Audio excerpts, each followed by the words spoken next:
വിശുദ്ധ യോഹന്നാന്റെ സുവിശേഷം 14-ാം അധ്യായം അതിൻ്റെ 27-ാമത്തെ വാക്യം ഈ രാത്രിയിലെ ചിന്തയ്ക്ക് ആധാരമായി നമുക്ക് വായിക്കാം. ഇതിൻ്റെ ഡിലേ അല്പം കുറയ്ക്കാമോ? വിശുദ്ധ യോഹന്നാന്റെ സുവിശേഷം 14-ാം അധ്യായം 27-ാമത്തെ വാക്യം. സമാധാനം ഞാൻ നിങ്ങൾക്ക് തന്നേച്ചു പോകുന്നു, എൻ്റെ സമാധാനം ഞാൻ നിങ്ങൾക്ക് തരുന്നു. ലോകം തരുന്നത് പോലെയല്ല ഞാൻ നിങ്ങൾക്ക് തരുന്നത്. മതി. ആ വാക്യങ്ങൾക്കായി നമ്മുടെ കരവും ശബ്ദവും ഉയർത്തി ദൈവത്തിനൊന്ന് സ്തോത്രം പറയാമോ?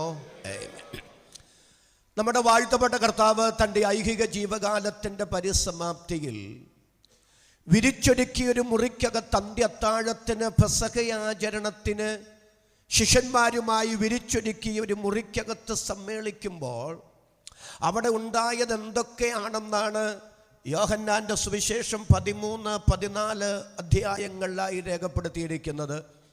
14-ാം അധ്യായത്തിൻ്റെ അവസാനം യേശു കർത്താവ് ഇങ്ങനെ പറയുന്നു, എഴുന്നേൽപ്പീൻ നാം പോക. ആ യാത്രയിൽ ഗത്സമന തോട്ടത്തിലേക്കുള്ള ആ യാത്രയിൽ ഇടവഴികളിൽ സംഭവിച്ച കാര്യങ്ങളാണ് 15-16 അധ്യായങ്ങളിൽ രേഖപ്പെടുത്തിയിരിക്കുന്നത്. കിദ്രോന്തോട് കടന്ന് ഗത്സമന തോട്ടത്തിലേക്ക് പ്രവേശിക്കുന്നതിന് തൊട്ടു മുൻപ് യേശു കർത്താവ് അവർക്ക് വേണ്ടി എവിടെയോ നിന്ന് പരസ്യമായി പ്രാർത്ഥിക്കുന്ന പ്രാർത്ഥനയുടെ അധ്യായമാണ് 17-ാമത്തെ അധ്യായം. 13-ാം അധ്യായത്തിൽ യേശു കർത്താവ് അത്താഴത്തിൽ നിന്ന് എഴുന്നേറ്റു, തൻ്റെ മഹത്വത്തിൻ്റെ മേൽവസ്ത്രം ഊരി മാറ്റി അരയിലൊരു തുവർത്തെടുത്ത് ചുറ്റി പാത്രത്തിൽ വെള്ളമെടുത്ത് ശിഷ്യന്മാരുടെ പാദങ്ങൾ കഴുകുകയാണ്. 14-ാം അധ്യായത്തിൽ അതിപ്രധാനമായ 3 വാഗ്ദത്തങ്ങൾ അവർക്ക് കൈമാറുകയാണ്. ഒന്നാമത്തെ വാഗ്ദത്തം നിത്യതയെ സംബന്ധിച്ചുള്ള വാഗ്ദത്തമാണ്. 14-ാം അധ്യായത്തിൻ്റെ 1 മുതൽ 3 വരെ, നിങ്ങളുടെ ഹൃദയം കലങ്ങിപ്പോകരുത്, ദൈവത്തിൽ വിശ്വസിപ്പീൻ, എന്നിലും വിശ്വസിപ്പീൻ. എൻ്റെ പിതാവിൻ്റെ ഭവനത്തിൽ അനേകം വാസസ്ഥലങ്ങൾ ഉണ്ട്, ഇല്ലെങ്കിൽ ഞാൻ നിങ്ങളോട് പറയുമായിരുന്നു. ഞാൻ നിങ്ങൾക്ക് സ്ഥലമൊരുക്കുവാൻ പോകുന്നു. ഞാൻ പോയി നിങ്ങൾക്ക് സ്ഥലമൊരുക്കിയാൽ ഞാൻ ഇരിക്കുന്ന ഇടത്ത് നിങ്ങളെയും ഇരുത്തേണ്ടുന്നതിന് വീണ്ടും വന്ന് നിങ്ങളെ എൻ്റെ അടുക്കൽ ചേർത്തുകൊള്ളും. അതാണ് ഒന്നാമത്തെ വാഗ്ദത്തം. അത് നിത്യതയെക്കുറിച്ചുള്ള വാഗ്ദത്തമാണ്. രണ്ടാമത്തെ അതിപ്രധാനമായ വാഗ്ദത്തം പരിശുദ്ധാത്മാവിനെ കുറിച്ചുള്ള വാഗ്ദത്തമാണ്. 14-ാം അധ്യായത്തിൻ്റെ 16-17 വാക്യങ്ങൾ. എന്നാൽ ഞാൻ പിതാവിനോട് ചോദിക്കും, അവൻ സത്യത്തിൻ്റെ ആത്മാവെന്ന മറ്റൊരു കാര്യസ്ഥനെ എന്നേക്കും നിങ്ങളോടുകൂടെ ഇരിക്കേണ്ടതിന് നിങ്ങൾക്ക് തരും. ലോകം അവനെ കാണുകയോ അറിയുകയോ ചെയ്യുകയാൽ അതിനവനെ ലഭിപ്പാൻ കഴിയുകയില്ല. നിങ്ങളോ അവൻ നിങ്ങളോടുകൂടെ വസിക്കുകയും നിങ്ങളിൽ ഇരിക്കുകയും ചെയ്യുന്നത് കൊണ്ട് അവനെ അറിയുന്നു. രണ്ടാമത്തെ വാഗ്ദത്തം പരിശുദ്ധാത്മാവിനെ കുറിച്ചുള്ള വാഗ്ദത്തമാണ്. മൂന്നാമത്തെ വാഗ്ദത്തമാണ് നാം വായിച്ച തിരുവെഴുത്തിലുള്ളത്. 27-ാമത്തെ വാക്യം, സമാധാനം ഞാൻ നിങ്ങൾക്ക് തന്നേച്ചു പോകുന്നു, എൻ്റെ സമാധാനം ഞാൻ നിങ്ങൾക്ക് തരുന്നു.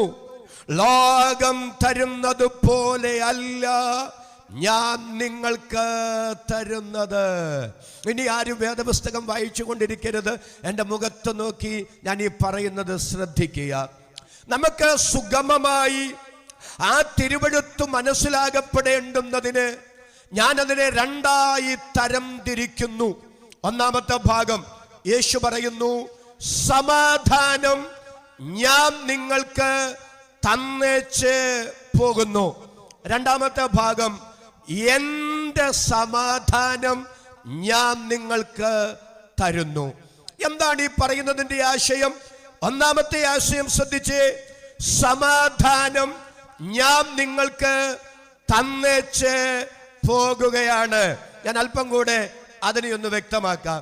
യേശു കർത്താവ് ഈ ശുശ്രൂഷ കഴിഞ്ഞിട്ട് ഇവരുമായി ഒരുമിച്ച് ഈ വിരിച്ചൊരുക്കിയ മുറിക്കകത്ത് പെസഹ ആചരണം കഴിഞ്ഞ് നേരെ ഗത്സമന തോട്ടത്തിലേക്ക് പ്രവേശിച്ച് അവിടെ നിന്ന് ശത്രുക്കളാൽ പിടിക്കപ്പെട്ട് തൻ്റെ മഹത്തായ ദൗത്യ നിർവഹണമായ ക്രൂശീകരണത്തിന് ഏൽപ്പിക്കപ്പെട്ട് മരണത്താൽ അല്പസമയത്തേക്ക് വാത്സല്യനിധികളായ ശിഷ്യന്മാരെ വിട്ട് മാറ്റപ്പെടാൻ പോകുകയാണ്. കഴിഞ്ഞ 3.5 വർഷമായി നിഴല് പോലെ ഊണിലും ഉറക്കത്തിലും തൻ്റെ കൂടെയുണ്ടായിരുന്ന ഈ ശിഷ്യന്മാരെ വിട്ട് അല്പസമയത്തേക്ക് മരണത്താൽ താൻ മാറ്റപ്പെടാൻ പോകുന്നു എന്ന് യേശു കർത്താവിനറിയാം. പക്ഷെ ശിഷ്യന്മാർക്ക് അത് അറിഞ്ഞുകൂടാ. താൻ ഇവരെ വിട്ട് അല്പസമയത്തേക്ക് മരണത്താൽ വേർപെടാൻ പോകുന്നു എന്നറിയാവുന്ന കർത്താവ് പറയുകയാണ്, ഞാൻ പോകുകയാണ്. പക്ഷെ ഞാൻ പോകുമ്പോൾ പകരം വയ്ക്കാനില്ലാത്തൊരു സമ്മാനം നിങ്ങൾക്ക് തന്നേച്ചു പോകുകയാണ്. ഏതാണ് ഞാൻ തന്നേച്ചു പോകുന്ന സമ്മാനം? സമാധാനം ഞാൻ നിങ്ങൾക്ക് തന്നേച്ചു പോകുന്നു. രണ്ടാമത്തെ ആശയം, ഏത് സമാധാനമാണ് ഞാൻ നിങ്ങൾക്ക് തന്നേച്ചു പോകുന്നത്? എൻ്റെ സമാധാനം ഞാൻ നിങ്ങൾക്ക് തരുന്നു. അതാണ് നാം അല്പനിമിഷം ഒരുമിച്ചൊന്ന് ധ്യാനിക്കാൻ ആഗ്രഹിക്കുന്നത്.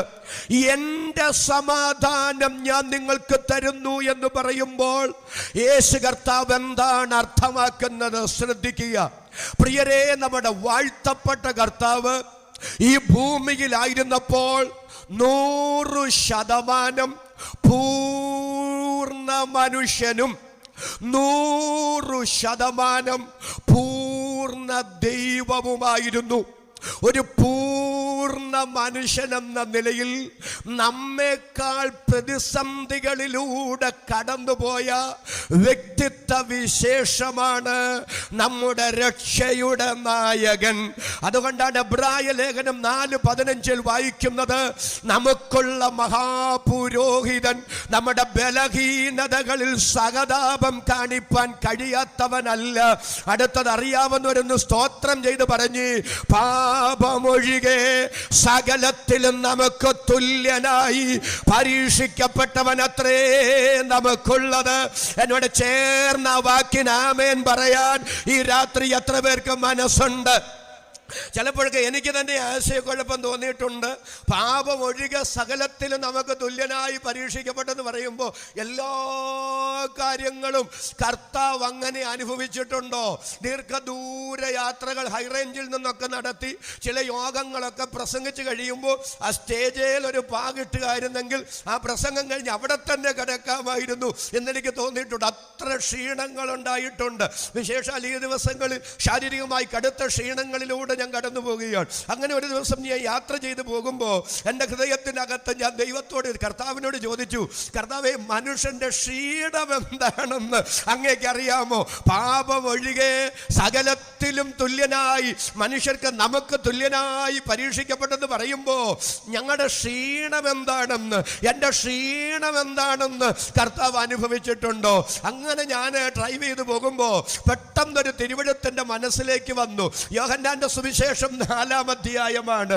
യേശു കർത്താവ് ശമരിയിൽ കൂടെ കടന്നു പോകേണ്ടി വന്നു. സുഖാർ എന്ന ശമരിയ പട്ടണത്തിൽ യാക്കോബ് തന്റെ മകനായ യോസേപ്പിന് കൊടുത്ത ഉറവിനരികെ കർത്താവ് എത്തി. അവിടെ ഒരു വാക്യം എഴുതിയിട്ടുണ്ട്, വഴി നടന്നു ക്ഷീണിച്ചിട്ട്, അല്ലേ, ആ ഉറവിനരികെ കർത്താവ് ഇരിക്കുമ്പോഴാണ് ശമരിയ സ്ത്രീയുമായി കർത്താവ് അഭിമുഖ സംഭാഷണം നടത്തുന്നതും അവളെ മാനസാന്തരത്തിലേക്ക് നയിക്കുന്നതും ആ മാനസാന്തരം ശമരിയ പട്ടണത്തിന്റെ ഉണർവായി മാറുന്നതും. അന്ന് എൻ്റെ പൊന്നു കർത്താവ് ഒരു കാര്യം എന്നോട് പറഞ്ഞു, KJ തോമസേ, നിന്റെ ശാരീരിക ബലഹീനതകൾ പോലും, നിന്റെ ശാരീരിക ക്ഷീണങ്ങൾ പോലും എൻ്റെ ശുശ്രൂഷയ്ക്കൊരു തടസ്സമായി മാറരുത്. കാരണം നിന്റെ ബലഹീനതകളെ, നിന്റെ ശാരീരിക ക്ഷീണങ്ങളെ പോലും എൻ്റെ തിരുനാമത്തിൻ്റെ മഹത്വമാക്കി മാറ്റാൻ, മനുഷ്യാത്മാക്കളുടെ രക്ഷയാക്കി മാറ്റാൻ എന്നെ കൊണ്ട് കഴിയും. ഇന്ന് രാത്രി എൻ്റെ പ്രിയപ്പെട്ടവരെ, ശാരീരിക പരിമിതികളുടെ ബലഹീനതകളെയൊക്കെ നടുവിൽ നെടുവീർപ്പെടുന്ന ആരെങ്കിലും ഉണ്ടെങ്കിൽ ഇന്ന് രാത്രി സ്തോത്രം ചെയ്ത് പറ, എന്നെ ശക്തനാക്കുന്നവൻ മുഖാന്തരം ഞാൻ സകലത്തിലും മതിയാകുന്നു. എന്റെ കൃപ നിനക്കും മതി, എന്റെ ശക്തി നിന്റെ ബലഹീനതയിൽ തികഞ്ഞു വരുന്നു. അതരം തുറന്ന് എന്നോട് ചേർന്ന് ആമേൻ പറയാൻ ഈ രാത്രി എത്ര പേർക്ക് മനസ്സുണ്ട്? ഇനി ഞാൻ ഈ പറയുന്നത് നിങ്ങൾ വളരെ ശ്രദ്ധിച്ചോണം, ഹൃദയത്തിൽ എഴുതി വെച്ചോണം. നമ്മുടെ പ്രതിസന്ധിയും കർത്താവിൻ്റെ പ്രതിസന്ധിയും ഒരുപോലെ അല്ല. എന്താ ഒരുപോലെ അല്ലെന്ന് പറയാൻ കഴിയും? കാരണം അമ്പമ്പോ ഞാനും നിങ്ങളും ഒരു പ്രതിസന്ധിയിലൂടെ കടന്നു പോകുന്നത് അതിലൂടെ പോകാൻ ആഗ്രഹമുള്ളത് കൊണ്ടല്ല. ആ പ്രതിസന്ധി പരിഹരിക്കാൻ നമുക്ക് പ്രാപ്തിയില്ലാത്തത് കൊണ്ടാണ്, അല്ലേ? അല്ലാതെ മനസ്സോടെ അറിഞ്ഞുകൊണ്ടാണോ നാം ഒരു പ്രതിസന്ധിയിലൂടെ കടന്നു പോകുന്നത്? ഒരു ഉദാഹരണം പറയുമ്പോൾ നിങ്ങൾക്കങ്ങ് ആ കാര്യം പിടികിട്ടു. ഏതൊരു മനുഷ്യൻ്റെയും ഒരു സ്വപ്നമല്ലേ ഒരു വാഹനം വാങ്ങുക എന്നുള്ളത്? ദൈവത്തിന് സ്തോത്രം. ഒരു ഉദാഹരണം ഞാനങ്ങ് പറയുക കേട്ടോ. ഇപ്പം ആരുടെ പേരാ ഒന്ന് എടുത്ത് പറയുക? പ്രസാദ് പാസ്റ്ററുടെ പേര് തന്നെ അങ്ങ് പറഞ്ഞേക്കാം, അതാകുമ്പോൾ മുഷിച്ചില്ലല്ലോ. പ്രസാദ് പാസ്റ്ററെ ഒരു വാഹനം വാങ്ങി. അപ്പം അദ്ദേഹത്തിൻ്റെ ചിന്ത, ദൈവത്തിന് സ്തോത്രം, അത്യാവശ്യം മോളിപ്പോ കാനഡയിലുണ്ട്, പഠിത്തം കഴിയുകയാണ്, കുഞ്ഞിനൊരു ജോലി കിട്ടും. പക്ഷേ അങ്ങനെ ഒന്നും പറയുമ്പോൾ ഒന്ന് ചിന്തിക്കല്ലേ. ഒരു ഉദാഹരണം പറയുകയാണ്, എൻ്റെ മാന്യ ശ്രോതാക്കൾക്ക് ആ കാര്യം ഒന്ന് പിടികിട്ടാനായിട്ടാണ്. മോടെ പഠിത്തം കഴിയുകയാണ്, അപ്പം കാനഡ കുഞ്ഞിനൊരു ജോലിയാകും. അപ്പം തൻ്റെ സഭയുടെ പരിമിതമായ വരുമാനങ്ങൾ കൊണ്ട് ഇളയ 2 കുഞ്ഞുങ്ങളെ പഠിപ്പിക്കാനേ ഇപ്പം പറ്റുകയുള്ളൂ. കാറിൻ്റെ ലോൺ അടയ്ക്കാൻ കഴിയുന്നില്ല. അതുകൊണ്ട് മോൾക്കൊരു ജോലി കിട്ടുമെന്നുള്ള പ്രതീക്ഷയിൽ അദ്ദേഹം ഒരു വാഹനമെടുത്തു. അതിന് മാസം ഒരു 25,000 രൂപ അടയ്ക്കണം. 2 മാസം അങ്ങ് അടഞ്ഞുപോയി. പക്ഷേ മോക്കങ്ങോട്ട് ജോലി ശരിയാകുന്നില്ല. കുഞ്ഞിനങ്ങോട്ട് ജോലി ശരിയാകാതെ വന്നപ്പോൾ പിന്നെ അടുത്ത മാസത്തെ തവണ അടഞ്ഞു. അതിനടുത്ത മാസത്തെ തവണ അടഞ്ഞു. ചുരുക്കി പറഞ്ഞാൽ ഒരു 4 മാസത്തെ തവണ അടഞ്ഞപ്പോഴേ ബാങ്കുകാർ വിളിക്കാൻ തുടങ്ങി, ഫിനാൻസ് തന്നവർ വിളിക്കാൻ തുടങ്ങി. തവണ 4 അടഞ്ഞു, ഇനി നിവർത്തിയില്ല, അടച്ചേ പറ്റൂ. അടുത്ത 2 തവണ കൂടെ അടഞ്ഞു. അവർ പറഞ്ഞു ഇനി ഒരു നിവർത്തിയില്ല, ഞങ്ങൾ വാഹനം പിടിച്ചുകൊണ്ട് പോകും, അതല്ലാതെ വേറെ ഒരു മാർഗമില്ല. നിങ്ങളൊന്ന് ശ്രദ്ധിച്ചേ, ആ ദൈവ മനുഷ്യൻ അങ്ങനെ സ്വപ്നം കണ്ടെടുത്ത വാഹനം ഫിനാൻസുകാര് പിടിച്ചെടുക്കുന്ന ഒരു രംഗം നിങ്ങളുടെ മനസ്സിൽ നിങ്ങളൊന്ന് ചിത്രീകരിച്ച് ഒരിക്കലും അത് നടക്കുകയല്ല. ഞാനൊരു ഉദാഹരണം ഒന്ന് പറഞ്ഞതാ, ദൈവദാസനൊത്ത് വിഷമിക്കുകയും വേണ്ട, ശ്രോതാക്കൾക്കൊന്ന് മനസ്സിലാകാനായി. എന്താ അങ്ങനെ പറഞ്ഞത്, എന്താ അങ്ങനെ സംഭവിച്ചത്? അദ്ദേഹം ആ പ്രതിസന്ധിയിലൂടെ കടന്നുപോയത് ആ പ്രതിസന്ധിയിലൂടെ പോകാൻ ആഗ്രഹമുള്ളത് കൊണ്ടല്ല, തൻ്റെ മാനുഷിക പരിമിതി മൂലം, തൻ്റെ സാമ്പത്തിക ഭദ്രതയില്ലായ്മ നിമിത്തം അങ്ങനെയൊരു പ്രതിസന്ധിയിലൂടെ തൻ്റെ ഗതികേട് കൊണ്ടുപോകേണ്ടി വരുന്നതാണ്. അപ്പൊ ഏതൊരു മനുഷ്യരും അവരവർ പ്രതിസന്ധിയിലൂടെ പോകുന്നത് പോകാൻ ആഗ്രഹമുള്ളത് കൊണ്ടല്ല, ആ പ്രതിസന്ധി പരിഹരിക്കാനുള്ള നമ്മുടെ നിവർത്തികേട് കൊണ്ട് നമ്മൾ അങ്ങനെ പോകുന്നതാണ്. എന്നാൽ യേശു കർത്താവിനെ നിങ്ങൾ എടുത്ത്, എൻ്റെ പൊന്നു കർത്താവ് പ്രതിസന്ധിയിലൂടെ പോയത് തൻ്റെ മനുഷ്യത്വത്തിൻ്റെ പരിമിതികൾ കൊണ്ടാണോ? തൻ്റെ മനുഷ്യത്വത്തിൻ്റെ പരിമിതി കൊണ്ട് ആ പ്രശ്നം കൈകാര്യം ചെയ്യാൻ കഴിയാത്തത് കൊണ്ടാണോ? അല്ല. അദ്ദേഹം പൂർണ്ണ മനുഷ്യൻ മാത്രമല്ല, അദ്ദേഹം പൂർണ്ണ ദൈവവും കൂടെയാണ്.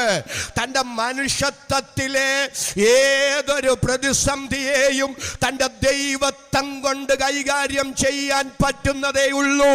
ഞാൻ തിരുവഴുത്തിൽ നിന്ന് തന്നെ അത് തെളിയിക്കാം. ഗെത്സമന തോട്ടത്തിലേക്ക് നിങ്ങൾ എൻ്റെ കൂടെ വരണം. പിന്നീട് നാം ആ ഭാഗത്തൊന്നുകൂടെ വരും. യേശു കർത്താവും ശിഷ്യന്മാരും ഗെത്സമന തോട്ടത്തിൽ യേശുവിനെ പിടിക്കാനായിട്ട് ആൾക്കൂട്ടം, ചേവകര്, പടയാളികൾ. പിന്നീട് ഞാൻ ആ ഭാഗത്തേക്ക് വരാം. അങ്ങനെ യേശുവിനെ പിടിക്കാനായിട്ട് ആൾക്കൂട്ടവും പടയാളികളും ചേവകരും വരുമ്പോൾ പത്രോസ് വാളെടുത്തുകൊണ്ട് ചാടുകയാണ്.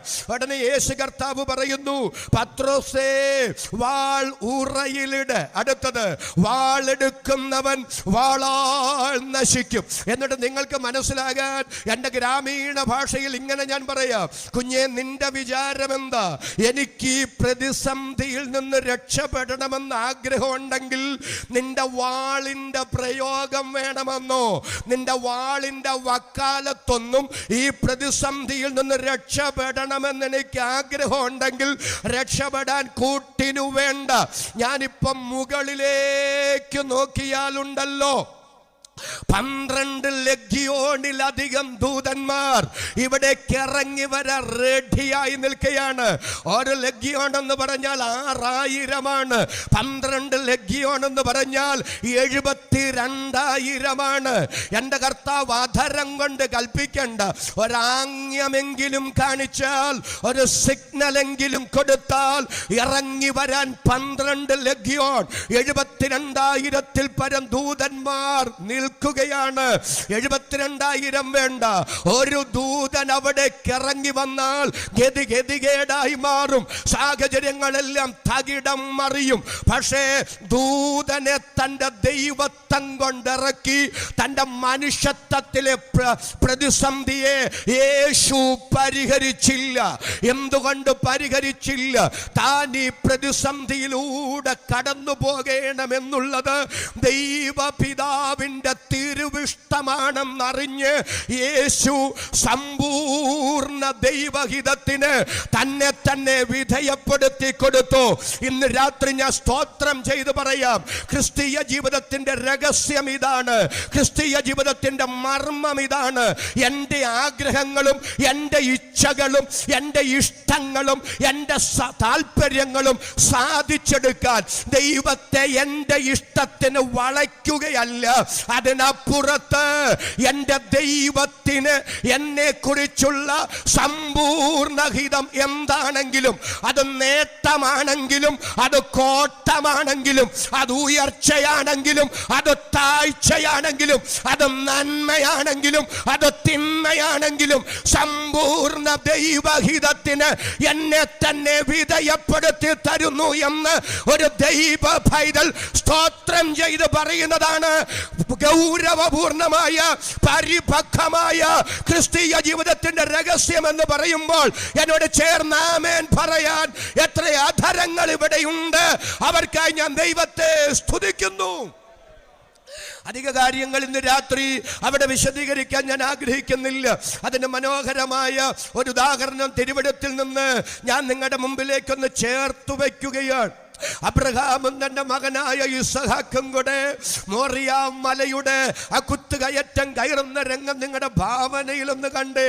അങ്ങനെ കയറുമ്പോൾ, യാഗഭൂമിയിലേക്കുള്ള ആ കയറ്റം കയറിപ്പോകുമ്പോൾ മകൻ ഇസഹാക്ക് അപ്പനോട് ചോദിക്കുന്നൊരു ചോദ്യം, അപ്പാ തീയുണ്ട്, വിറകുണ്ട്, ഹോമയാഗത്തിനുള്ള ആട്ടിൻകുട്ടി എവിടെ? അതിനപ്പന്റെ മറുപടി, മകനെ, യഹോവ തനിക്ക് ഹോമയാഗത്തിന് ഒരാട്ടിൻകുട്ടിയെ കരുതി കൊള്ളും. അപ്പോ ആ മോറിയ മലയുടെ കുത്തുകയറ്റം ഇസഹാക്ക് കയറിയത് ആ ഒരു പ്രതീക്ഷയോടെയാണ്. ദൈവം ഒരാട്ടുകൊറ്റനെ കരുതും. മോറിയ മലയുടെ മുകളിലെത്തിയപ്പോൾ അബ്രഹാമാണ് യാഗപീഠം പണിതത്. മോറിയായിൽ അതിനു മുമ്പൊരു യാഗപീഠം പണിയപ്പെട്ടിട്ടില്ല. കാരണം അവിടെ ഒരു യാഗം നടന്നിട്ടില്ല. കർമ്മേലിൽ ഏലിയാവിന് യാഗപീഠം പുതുക്കി പണിയേണ്ടി വന്നതേ ഉള്ളൂ. പക്ഷേ ആ മലയുടെ വിവിധ ഭാഗങ്ങളിൽ നിന്ന് അബ്രഹാം കല്ല് പെറുക്കിക്കൊണ്ടുവന്ന് യാഗപീഠം പണിയുകയാണ്. അപ്പൻ കല്ല് പെറുക്കിക്കൊണ്ടുവന്ന് യാഗപീഠം പണിയുമ്പോൾ എൻ്റെ മാനുഷിക ചിന്ത, ഇസഹാക്ക് കണ്ണുപാളി ആ മോറിയ മലയുടെ വിവിധ ഭാഗങ്ങളിലേക്ക് നോക്കുകയാണ്. അപ്പം പറഞ്ഞു, യഹോവ തനിക്ക് ഹോമയാഗത്തിന് ഒരാട്ടിൻകുട്ടിയെ കരുതുമെന്ന്. ദൈവം പറഞ്ഞ് ആടെവിടെ, ദൈവം പറഞ്ഞ് ആടെവിടെ? അതായിരിക്കാം ഇസഹാക്ക് നോക്കുന്നത്. പക്ഷെ യാഗപീഠത്തിന്റെ പണി പൂർത്തീകൃതമാകുമ്പോൾ ഇതുവരെ പറയാത്ത ആ സത്യം അപ്പൻ മകനോട് പറയുകയാണ്, മകനെ, നീയാണ് യാഗവസ്തു. നിങ്ങളുടെ മനസ്സിലേക്ക് ചിത്രമൊന്ന് കൊണ്ടുവന്ന്, ഇതുവരെ ദൈവം തനിക്ക് യാഗത്തിനൊരു ആട്ടിൻകുട്ടിയെ കരുതുമെന്ന് പറഞ്ഞിട്ട് ഈ നിർണായക സമയത്ത് നീയാണ് ആട്ടിൻകുട്ടി എന്ന് പറയുമ്പോൾ ഇസഹാക്കിന്റെ സ്ഥാനത്ത് വേറെ ആരാണെങ്കിലും കുതറിയോടിയേനെ. കാരണം അന്ന് ഏറ്റവും കുറഞ്ഞത് 32 വയസ്സിനും 35 വയസ്സിനും ഇടയിൽ ഇടയ്ക്ക് പ്രായം ഇസഹാക്കിനുണ്ട്. ഞാനത് തെളിയിച്ചു തരാം. ഉൽപ്പത്തി പുസ്തകം 23-ാം അധ്യായം സാറായുടെ മരണം രേഖപ്പെടുത്തിയിട്ടുള്ള അധ്യായമാണ്. സാറാ മരിക്കുമ്പോൾ സാറായിക്ക് 127 വയസ്സാണ്. സാറായുടെ 90-ാമത്തെ വയസ്സിലുള്ള മകനാണ് ഇസഹാക്ക്. അങ്ങനെയാണെങ്കിൽ സാറാ മരിക്കുമ്പോൾ ഇസഹാക്കിന് 37 വയസ്സുണ്ട്. 22 ഉൽപ്പത്തി പുസ്തകം 22-ാം അധ്യായത്തിനും 23-ാം അധ്യായത്തിനും ഇടയിൽ ഒരു 3-4 വർഷത്തെ ഇടവേളയിട്ടാലും ഏറ്റവും കുറഞ്ഞത് 33 വയസ്സെങ്കിലും ഇസഹാക്കിനുണ്ട്. ആരോഗ്യ ദൃഢഗാത്രനായ ചെറുപ്പക്കാരനാണ്. ആ യാഗത്തിനുള്ള ആ വിറക് ചുമലിൽ ഒറ്റയ്ക്ക മലയിൽ ചുമന്ന് കയറ്റിയ അത്ര ആരോഗ്യ ദൃഢഗാത്രനായ ചെറുപ്പക്കാരനാണ് ഇസഹാക്ക്. വേണമെങ്കിൽ അപ്പന്റെ മുമ്പിൽ വിധേയപ്പെട്ടു കൊടുക്കാതെ കുതറി ഓടാമായിരുന്നു. പക്ഷെ നീയാണ് യാഗവസ്തു എന്ന് അപ്പൻ വെളിപ്പെടുത്തിയപ്പോൾ വെളിപ്പെടുത്തപ്പെട്ട ദൈവിക സത്യത്തിന്റെ മുമ്പിൽ കൈകാലുകൾ കെട്ടപ്പെട്ട് ആ യാഗപീഠത്തിൽ കിടത്തപ്പെടാൻ ഇസഹാക്ക് സമ്പൂർണമായി വിധേയപ്പെടുത്തി കൊടുത്തു. ഇന്ന് രാത്രി സഹോദരങ്ങളെ, എൻ്റെ ദൈവത്തിന്റെ ദാസന്മാരെ, ഒരാത്മനിയോഗത്തോടെ ഞാൻ വിളിച്ചു പറയുകയാണ്. പലരും ആത്മീക ശുശ്രൂഷയെ, ഭക്തിയെ, ആരാധനയെ നമ്മുടെ ഇഷ്ടത്തിലേക്ക് ദൈവത്തെ കൊണ്ടുവരാനുള്ള ഒരൊറ്റ മൂലിയായി ചിത്രീകരിക്കുമ്പോൾ, ഒരൊറ്റ മൂലിയായി വികലമായി കരുതുമ്പോൾ, ഇന്ന് രാത്രി ഞാൻ സ്തോത്രം ചെയ്തു പറയുന്നു, ദൈവത്തെ നമ്മുടെ ഇഷ്ടത്തിലേക്ക് കൊണ്ടുവരാനുള്ള ഒറ്റമൂലിയല്ല ആത്മീക ജീവിതം, അതല്ല ക്രിസ്തീയ ജീവിതം. എന്നെ കുറിച്ചുള്ള സമ്പൂർണ്ണ ദൈവഹിതത്തിന്റെ മുമ്പിൽ ഈ ഹോമയാഗപീഠത്തിൽ ഒരു ഹോമയാഗ വസ്തുവായി ഞാൻ എരിഞ്ഞു തീരണമെന്നാണ് ദൈവഹിതമെങ്കിൽ ആ ദൈവഹിതത്തിന് ഞാൻ എന്നെ തന്നെ വിധേയപ്പെടുത്തി കൊടുക്കുകയാണ്. ഇന്ന് രാത്രി എത്ര പേര് ഈ കൺവെൻഷന്റെ പ്രഥമ രാത്രി കരമുയർത്തിപ്പിടിച്ച് സ്തോത്രം ചെയ്ത് ദൈവത്തോട് പറയും, ദൈവമേ, എന്റെ ഇഷ്ടങ്ങൾ നിവർത്തിച്ചു തീർക്കാനുള്ളതല്ല ഈ കൊച്ചു ജീവിതം, എനിക്ക് ജീവിതം തന്ന ദൈവത്തിന് ഈ ജീവിതത്തിലൂടെ നിവർത്തിക്കപ്പെടേണ്ട ഹിതങ്ങളുണ്ട്, പദ്ധതികളുണ്ട്. അത് ചെയ്തു തീർത്ത് അങ്ങയുടെ അടുക്കൽ വരുവാൻ എനിക്ക് കൃപ തരണമേ. എത്ര പേർക്ക് എന്നോട് ചേർന്ന് ആമേൻ പറയാൻ കഴിയും? കരവ് ശബ്ദം ഉയർത്തി നന്ദിയോടെ ദൈവത്തിന് സ്തോത്രം ചെയ്യാം. അപ്പൊ ഒരു പൂർണ്ണ മനുഷ്യൻ എന്ന നിലയിൽ സമ്പൂർണ്ണ ദൈവഹിതത്തിന് വിധേയപ്പെട്ട് യേശു കർത്താവ് പ്രതിസന്ധിയിലൂടെ കടന്നു പോകുമ്പോൾ ഒരു മനുഷ്യൻ എന്ന നിലയിൽ രക്ഷിതാവിനും സമാധാനം ആവശ്യമായിരുന്നു. എൻ്റെ സമാധാനം ഞാൻ നിങ്ങൾക്ക് തരുന്നു എന്ന് പറഞ്ഞാൽ അന്തരീക്ഷത്തിൽ നിന്ന് പുഷ്പവും മറ്റും എടുത്തു കൊടുക്കുന്നത് പോലെ എന്തോ ഒരു സാധനം തരുന്നെന്നല്ല യേശു കർത്താവ് പറയുന്നത്. എൻ്റെ പ്രതിസന്ധിയുടെ നടുവിൽ ഒരു മനുഷ്യനെന്ന നിലയിൽ ഞാൻ അനുഭവിച്ച എൻ്റെ സമാധാനം എത്ര പേർക്ക് സന്തോഷത്തോടെ ഈ രാത്രി സ്തോത്രം ചെയ്യാൻ കഴിയും? ഞാൻ നിങ്ങൾക്ക് തരികയാണ്. അതാ ക്രിസ്തീയ ജീവിതത്തിന്റെ മഹത്വം, അതായിരിക്കും ക്രിസ്തീയ ജീവിതത്തിന്റെ മഹത്വം. ഞാൻ നിങ്ങൾക്ക് പിന്നീട് അത് വെളിപ്പെടുത്തി തരാം. യേശു കർത്താവ് ഒരു മനുഷ്യൻ എന്ന നിലയിൽ തന്റെ പ്രതിസന്ധികളുടെ നടുവിൽ അനുഭവിച്ച ദൈവിക സമാധാനത്തിന്റെ കൈമാറ്റം ലഭിക്കപ്പെട്ടവരാണ് രക്ഷിക്കപ്പെട്ട ദൈവത്തിന്റെ മക്കൾ.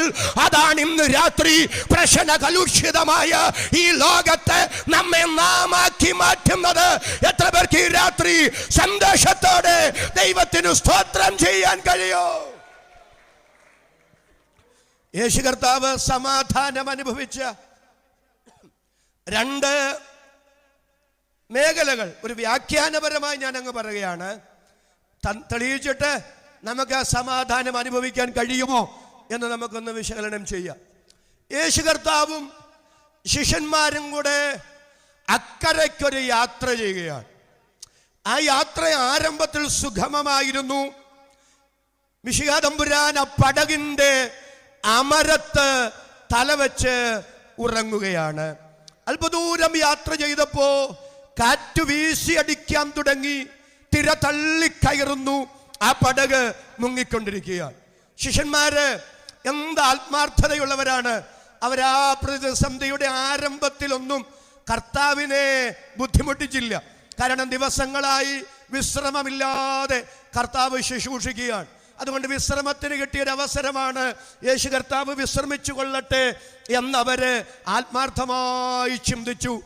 കാറ്റ് വീശി അടിക്കുന്നു, തിര തള്ളിക്കയറുന്നു, ആ പടക് മുങ്ങുന്നു. ഇവർ വിചാരിച്ചു ഇവർക്ക് ഈ പ്രശ്നം കൈകാര്യം ചെയ്യാൻ കഴിയും. എന്തുകൊണ്ട് കഴിയും? ഇവരെ സംബന്ധിച്ചിടത്തോളം അല്ല, ശിഷ്യന്മാരിൽ മഹാഭൂരിപക്ഷം മത്സ്യബന്ധന പശ്ചാത്തലത്തിൽ നിന്ന് ശിഷ്യത്വത്തിലേക്ക് വന്നവരാണ്. അതുകൊണ്ട് അവരുടെ തൊഴിലിനോടുള്ള ബന്ധത്തിൽ ഇന്നലകളിൽ ഇതുപോലെ ഒട്ടനവധി പ്രതിസന്ധികളെ അവർ അഭിമുഖീകരിച്ചിട്ടുണ്ട്. ആ പ്രതിസന്ധികളെയൊക്കെ അവർ പരിഹരിച്ച പരിചയം അവർക്കുണ്ട്. അപ്പൊ ഇന്നലെയുടെ പരിചയം ഈ പ്രശ്നം പരിഹരിക്കാൻ ഇന്നവർക്ക് കൈമതിലായിട്ടുണ്ട്. 2, ഈ പ്രതിസന്ധി പരിഹരിക്കാൻ ഇപ്പോൾ അവരാലാവോളം അവർ അശ്രാന്ത പരിശ്രമവും നടത്തുന്നുണ്ട്. പക്ഷെ അല്പസമയം കഴിഞ്ഞപ്പോഴാണ് മനസ്സിലാകുന്നത്, ഇന്നലെയുടെ പരിചയം കൊണ്ടും ഇന്നിന്റെ പരിശ്രമം കൊണ്ടും ഈ പ്രതിസന്ധിക്ക് പരിഹാരമില്ല. ഈ പ്രതിസന്ധിക്ക് പരിഹാരമുണ്ടാകണമെങ്കിൽ സർവശക്തന്റെ ഇടപെടൽ ഉണ്ടായേ പറ്റൂ.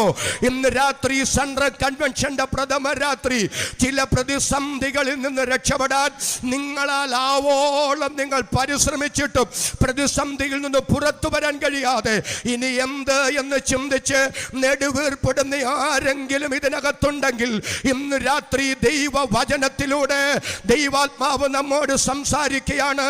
മാനുഷികമായി നമുക്ക് പുറത്തു വരാൻ കഴിയാത്ത പുറത്തു വരാൻ സാധ്യതയില്ലാത്ത ചില പ്രതിസന്ധികളുടെ നടുവിൽ എൻ്റെ ദൈവത്തിൻ്റെ ഇടപെടലുണ്ടായി അത്ഭുതകരമായി പുറത്തു വന്ന് ഈ യഹോവയാൽ സംഭവിച്ചു.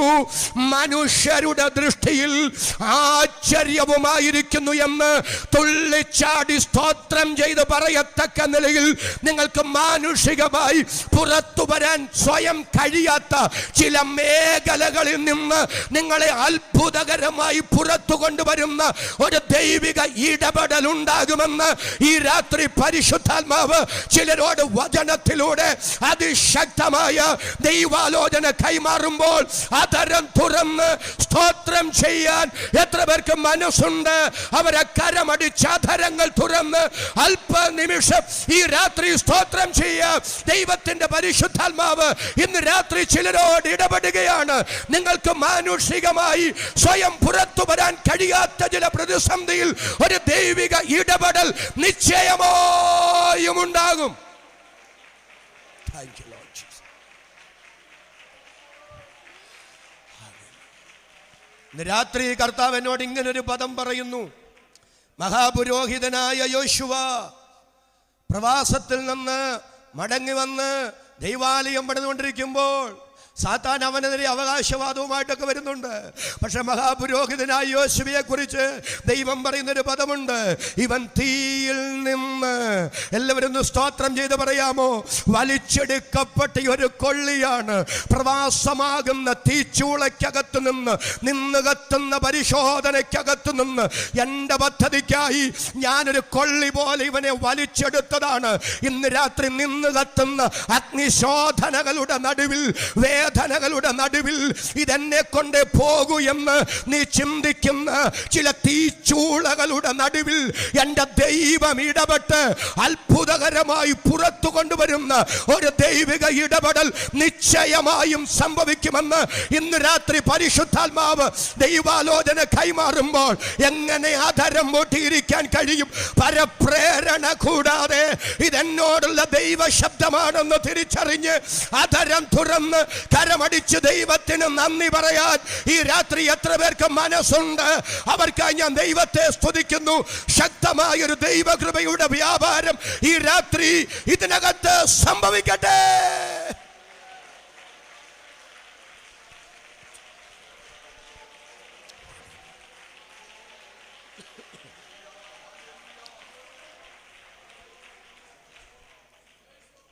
അവർ ഈ പ്രതിസന്ധിയിൽ നിന്ന് രക്ഷപ്പെടാൻ എല്ലാ പരിശ്രമവും നടത്തി.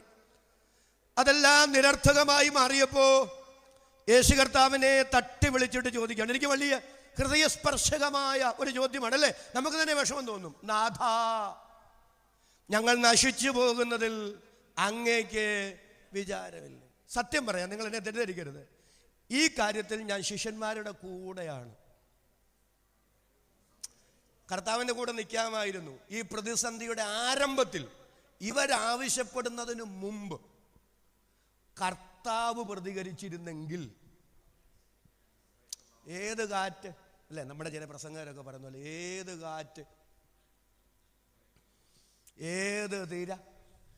ഞാനും എൻ്റെ ശിഷ്യന്മാരും കൂടെ പോകുമ്പോൾ ഏത് തിരക്കിങ്ങനെ ഇളകാൻ കഴിഞ്ഞു, ഏത് കാറ്റിനിങ്ങനെ വീശി അടിക്കാൻ കഴിഞ്ഞു, കീഴടങ്ങ്.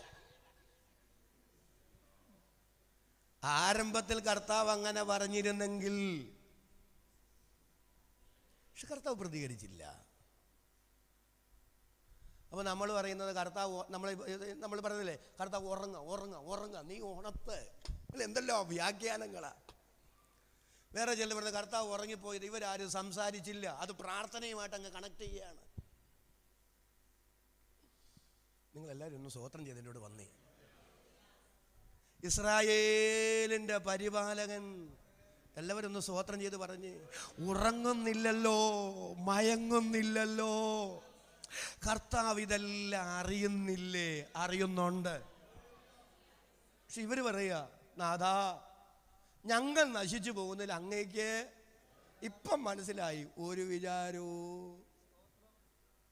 ഇങ്ങനെ ഒരു വേളയെങ്കിലും പറയുകയോ ചിന്തിക്കുകയോ ചെയ്യാത്ത ആരെങ്കിലും ഉണ്ടെങ്കിൽ യോഗം കഴിഞ്ഞ് പോകുമ്പോൾ എന്നെ വന്നൊന്ന് കണ്ടിട്ട് പോകണം. ഈ 25 വർഷത്തെ സഭാ ശുശ്രൂഷയ്ക്കിടയിൽ എത്ര പ്രാവശ്യം ഞാൻ കർത്താവിനോട് ചോദിച്ചിട്ടുണ്ട്, സത്യത്തിൽ എന്നെ വിളിച്ചിട്ടുണ്ടോന്ന്? ഒരു നല്ല ആമേനെന്ന് പറ. ചില പ്രതിസന്ധിയിലൊക്കെ നമ്മൾ അറിയാതെ തന്നെ അങ്ങനെ ചോദിച്ചു പോകും. നമ്മൾ പ്രതീക്ഷിക്കുന്ന സമയത്ത് ഒരു ദൈവിക ഇടപെടൽ ഉണ്ടായില്ല എന്നുള്ളതുകൊണ്ട്, നിങ്ങൾ ചിന്തിച്ച സമയത്ത് പ്രാർത്ഥനയുടെ മറുപടി കിട്ടിയില്ല എന്നുള്ളതുകൊണ്ട് ദൈവം നിങ്ങളെ കൈവിട്ടു എന്ന് പിശാച് തെറ്റിദ്ധരിപ്പിക്കരുത്. പിശാചിനിടം കൊടുക്കരുത്. നിരാശ മനസ്സിനകത്ത് കയറാൻ ഇന്ന് രാത്രി വിട്ടുകൊടുക്കരുത്. കൃപ ലഭിച്ച ദൈവമക്കൾ സ്തോത്രം ചെയ്ത് പറയണം, എൻ്റെ ദൈവം അറിയാതെ, എൻ്റെ ദൈവം അനുവദിക്കാതെ എൻ്റെ ജീവിതത്തിൽ ഒന്നും സംഭവിക്കുന്നില്ല. നെഞ്ചു വിരിച്ച് തല ഉയർത്തി അഭിമാനത്തോടെ ഇന്ന് രാത്രി അങ്ങനെ പറയാൻ എത്ര പേർക്ക് ഇവിടെ മനസ്സുണ്ട്? എൻ്റെ ദൈവം അറിയാതെ, എൻ്റെ ദൈവം അനുവദിക്കാതെ എൻ്റെ ജീവിതത്തിൽ ഒന്നും സംഭവിക്കുന്നില്ല. ആ തിരിച്ചറിവാ പ്രിയരെ നമ്മുടെ കരുത്ത്. സ്തോത്രം. ഒരു പദം ഞാനെന്ന് പറഞ്ഞോട്ടെ, ദൈവം അറിയാതെ നമ്മുടെ തലയിലെ മുടി പോലും, ദേവദാസന്മാരെ എന്നോട് പിണങ്ങല്ലേ, ഒരു ഉദാഹരണം പറയുകയാണ്. കാരണം മുടിയില്ലാത്തവർക്ക് സങ്കടം വരാൻ സാധ്യതയുണ്ടാകും. ദൈവം അറിയാതെ നമ്മുടെ തലയിലെ ഒരു മുടി പോലും പൊഴിഞ്ഞു പോകുന്നില്ലെന്ന് പറഞ്ഞ ആശയം എന്താ? ഞാൻ മനസ്സിലാക്കിയ ഒരു ആശയം പറയാം. മുടിയാണോ വിഷയം?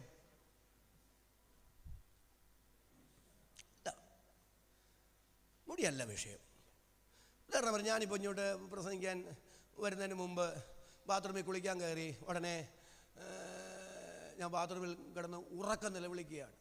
എൻ്റെ ഭാര്യയുടെ പേര് പറഞ്ഞു, ബീനായേ, ബീന എന്നാണ് ഇവിടെ പേര്, ബീനെ ഓടി വരണേന്ന് പറഞ്ഞ കൊച്ചു കുഞ്ഞുങ്ങളെ പോലെ നിലവിളി. അപ്പോൾ അവൾ ചോദിച്ചു, എന്നാ പറ്റിയെന്നു? എൻ്റെ 3-4 മുടി പൊഴിഞ്ഞു പോയെന്ന് പറഞ്ഞ് ഞാൻ കരഞ്ഞു. സത്യം പറയാം, അവൾ എന്നെ ഇന്ന് പ്രസംഗിക്കാൻ വിടുകയില്ല. ഷൈജു ബ്രദറിനെ വിളിച്ചിട്ട് പറയും, KJ തോമസ് പാസ്റ്റർ ഇന്നേ പ്രസംഗിക്കാൻ വരികയില്ല. അപ്പോൾ ഇവിടെ നിന്ന് ചോദ്യം, അതെന്നാ വരാത്ത? അദ്ദേഹത്തിന് നല്ല സുഖമില്ല. അപ്പോൾ അടുത്ത ചോദ്യം, എന്നാ സുഖക്കേടെന്ന് അവൾ പറയുകയില്ല. അവൾക്ക് മനസ്സിലായി എന്തോ സംതിങ്, അല്ലേ? നമ്മുടെ 3-4 മുടി പൊഴിഞ്ഞു പോയെന്ന് പറഞ്ഞ് നമ്മളാരും നിലവിളിക്കില്ല. കാരണം നമുക്കത് നിസ്സാര. എന്നാൽ അതുപോലെ അല്ലല്ലോ നമ്മുടെ ഒരു വിരൽ പോയാൽ. ഒരു നല്ല ആമേനെന്ന് പറഞ്ഞ്, എൻ്റെ 3-4 മുടി പൊഴിഞ്ഞു പോയെന്നും പറഞ്ഞ് കരഞ്ഞ് പിള്ളേരെ പോലെ കരയുന്നവരാരെങ്കിലും ഉണ്ടോ? ഇല്ല. കാരണം നമുക്ക് 3-4 മുടി പൊഴിഞ്ഞു പോകുന്നു, നിസ്സാരമാണ്. ദൈവം അറിയാതെ നമ്മുടെ തലയിലെ മുടി പോലും പൊഴിഞ്ഞു പോകുന്നു പറഞ്ഞാൽ മുടി അല്ല ഇവിടെ വിഷയം. എത്ര മുടി പോയി, ഏകദേശം തീർന്നവർ തന്നെ ഇവിടെ ഉണ്ട്.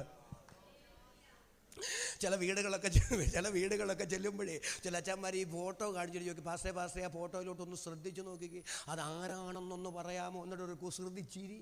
നമ്മൾ ആ ഫോട്ടോയിലോട്ട് നോക്കുമ്പോൾ ഒരു എത്തും പിടിയും കിട്ടുകയില്ല. ഉടനെ പറയുന്ന പൊന്നച്ചാ ഒരു പരിചയവും തോന്നുന്നില്ല. ഉടനെ ആ കുസൃതിച്ചിരി അല്പം കൂടെ വിശാലമാക്കിക്കൊണ്ട് പറയും, പാസ്റ്റേ അത് ഞാൻ തന്നെ. എൻ്റെ ചെറുപ്പത്തിൽ എനിക്ക് എമ്പടി മുടി ഉണ്ടായിരുന്നപ്പോൾ ഉള്ള ഫോട്ടോയാ. അപ്പം മുടിയൊക്കെ പോയത് കൊണ്ടാണ് പാസ്റ്റർക്ക് മനസ്സിലാകാത്ത. ഇപ്പം മുടിയില്ലാത്തതിൻ്റെ ദുഃഖം പഴയ മുടിയുള്ള ഫോട്ടോ കണ്ട്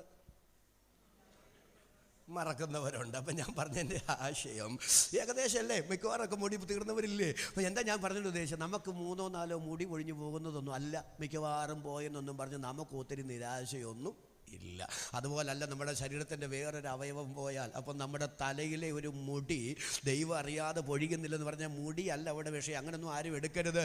കർത്താവ് എന്താ പറയുന്നതെന്നറിയാമോ? നിനക്ക് നിസ്സാരമെന്ന് നീ ചിന്തിക്കുന്ന വിഷയത്തിൽ പോലും ഞാൻ ശ്രദ്ധാലുവാണെന്നാണ്.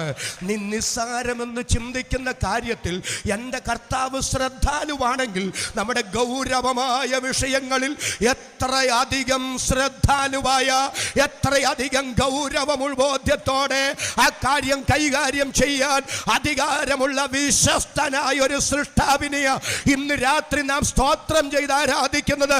ചില ഹൃദയങ്ങൾക്കകത്ത് നിന്ന് ഇന്ന് രാത്രി നിരാശയുടെ കടുങ്കെട്ടുകളെ ദൈവാത്മാവ് പൊട്ടിച്ചെറിയട്ടെ.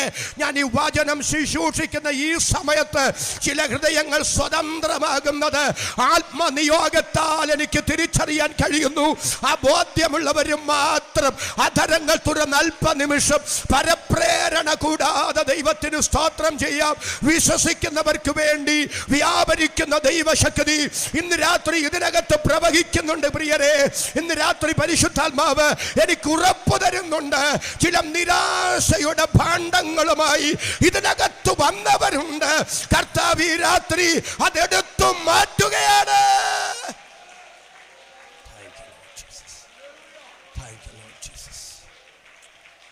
അപ്പൊ ഇവരുടെ ചോദ്യം, ഞങ്ങൾ നശിച്ചു പോകുന്നതിൽ അങ്ങേക്ക് വിചാരമില്ലേ? എന്റെ മറുചോദ്യം, കർത്താവിന് വിചാരമുണ്ടോ? കർത്താവിന് വിചാരമുണ്ട്. എന്താ അതിന്റെ തെളിവ്? യേശു എവിടെ തലവെച്ചെന്നാണ്? അമരത്ത് തലവെച്ചെന്നാണ്. എന്താ ഈ അമരത്ത് തലവെക്കാൻ കാരണം? ഒരു കപ്പലിന്റെ പ്രധാന സ്ഥാനം, ഒരു പടകിന്റെ പ്രധാന സ്ഥാനം അമരമാണ്. അതുകൊണ്ടാണ് യാക്കോബിന്റെ ലേഖനത്തിൽ നാം വായിക്കുന്നത്, കപ്പൽ എത്ര വലുതാണെങ്കിലും കൊടുങ്കാറ്റ് കൊണ്ടോടുന്നതാണെങ്കിലും അമരക്കാരൻ ചെറിയ ചുക്കാൻ കൊണ്ട് തനിക്ക് ബോധിച്ച ദിക്കിലേക്ക് അതിനെ തിരിക്കുന്നു. ശ്ലീഹ പൗലോസൊക്കെ റോമിലേക്ക് യാത്ര ചെയ്ത 276 പേരുമായി പോയ കപ്പൽ ഈ കാറ്റു വീശിയടിച്ച് തിര തള്ളിക്കയറി അല്ലേ ഇങ്ങനെ വായിക്കുന്ന ഇരുകടൽ കൂടിയോ ഒരു സ്ഥലത്തെത്തിയപ്പോൾ അണിയമുറച്ചു. തിരയുടെ കേമത്താൽ അമരം തകർന്നു, കപ്പൽ തകർന്നു. അപ്പം അമരം തകർന്നാൽ ഉടയാത്തൊരു കപ്പലുമില്ല, ഉടയാത്തൊരു പടകുമില്ല. അപ്പൊ യേശു എവിടെ തലവെച്ചെന്ന്? അമരത്ത് തലവെച്ചെന്ന്. എന്താ അതിന്റെ അർത്ഥമെന്നറിയാമോ? ശിഷ്യന്മാരെ, ഈ കാറ്റ് വീശി അടിക്കുന്നത് നിങ്ങൾക്ക് യാദൃച്ഛികമാ, ഈ തിര തള്ളിക്കയറുന്നത് നിങ്ങൾക്ക് ആകസ്മികമാ. പക്ഷെ ഇത് ഈ മറുകര എത്തുന്നതിനു മുമ്പ് ഇതിനെ തകർത്ത് കളയാൻ കാറ്റ് വീശി അടിക്കുമെന്ന്, തിര തള്ളിക്കയറുമെന്ന് എനിക്കറിയാം. എന്നാൽ വീശി അടിക്കുന്ന കാറ്റിലും തള്ളിക്കയറുന്ന തിരയിലും ലക്ഷ്യസ്ഥാനത്തെത്തുന്നതിനു മുമ്പ് ഇതിനെ ഉടച്ചു കളയാൻ ഏതെല്ലാം ശക്തികൾ, എന്തെല്ലാം തന്ത്രങ്ങൾ ഇറക്കി വിട്ടാലും ആ പ്രതിസന്ധികളുടെ നടുവിൽ ഇതിനൊരു കേടും വരാതെ ലക്ഷ്യസ്ഥാനത്തെത്തുന്നിടം വരെ ഇതിനെ ജയകരമായി കൊണ്ടുപോകാൻ എൻ്റെ തല ഇതിൻ്റെ അമരത്തുണ്ട്. ഇന്ന് രാത്രി കൃപ ലഭിച്ച അഭിഷക്തന്മാർ, കൃപ ലഭിച്ച ദൈവമക്കൾ ആത്മാവിൽ പിറകോട്ടിറങ്ങി തിരിഞ്ഞൊന്ന് ചിന്തിക്കണം കേട്ടോ. വീശി അടിച്ച കാറ്റുകളും തള്ളിക്കയറിയ തിരകളും നാം അഭിമുഖീകരിച്ച പ്രതിസന്ധികളും എത്ര ഭയാനകങ്ങളായിരുന്നു. എന്നാൽ അതിൻ്റെയൊക്കെ നടുവിൽ ഇവിടം വരെ നടന്ന് കയറി വന്നത് നമ്മുടെ മനസ്സിന്റെ കരുത്തുകൊണ്ടല്ല, നമ്മുടെ കഴിവുകൊണ്ടും പരിശ്രമം കൊണ്ടുമല്ല. ഇന്ന് രാത്രി സ്തോത്രം ചെയ്തു പറ, നമ്മുടെ താഴ്ചയിൽ നമ്മെ ഓർത്തവനെ അവൻ നല്ലവനല്ലോ, അവന്റെ ദയ എന്നേക്കുമുള്ളത്. എത്ര പേർക്ക് ആധാരം തുറന്നിന്ന് രാത്രി നന്ദിയോടെ സ്തോത്രം ചെയ്യാൻ കഴിയും? ദൈവമേ, വന്നു കയറിയ പ്രതിസന്ധികൾ, വീശി അടിച്ച കാറ്റുകൾ, തള്ളിക്കയറിയ തിരകൾ എത്ര ഭയാനകങ്ങളായിരുന്നു. എന്നാൽ അതൊക്കെ തരണം ചെയ്ത് ഇവിടം വരെ നടന്ന് കയറി വന്നത് ഇന്നെനിക്കൊരത്ഭുതമായി തോന്നുന്നു. ദൈവത്തിന്റെ കരുണ, ദൈവത്തിന്റെ ദയ, ദൈവത്തിന്റെ വിശ്വസ്തത, ദൈവത്തിന്റെ മഹാകൃപ.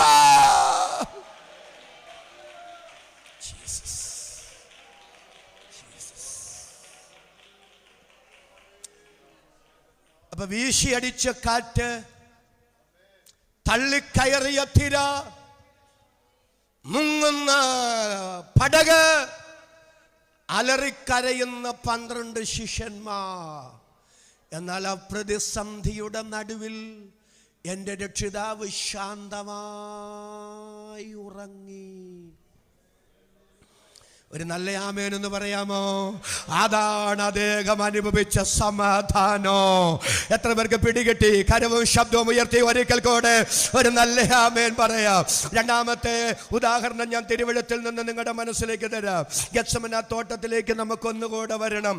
അവിടെ 3 ഗ്രൂപ്പിനെ കാണാം. ഒന്ന്, യേശുവിനെ പിടിക്കാൻ വാളും വടിയും കുന്തവും ബന്ധവുമായി വരുന്ന ആ ചേവകരാണ്, പടയാളികളാണ്, വലിയൊരു ആൾക്കൂട്ടമാണ്.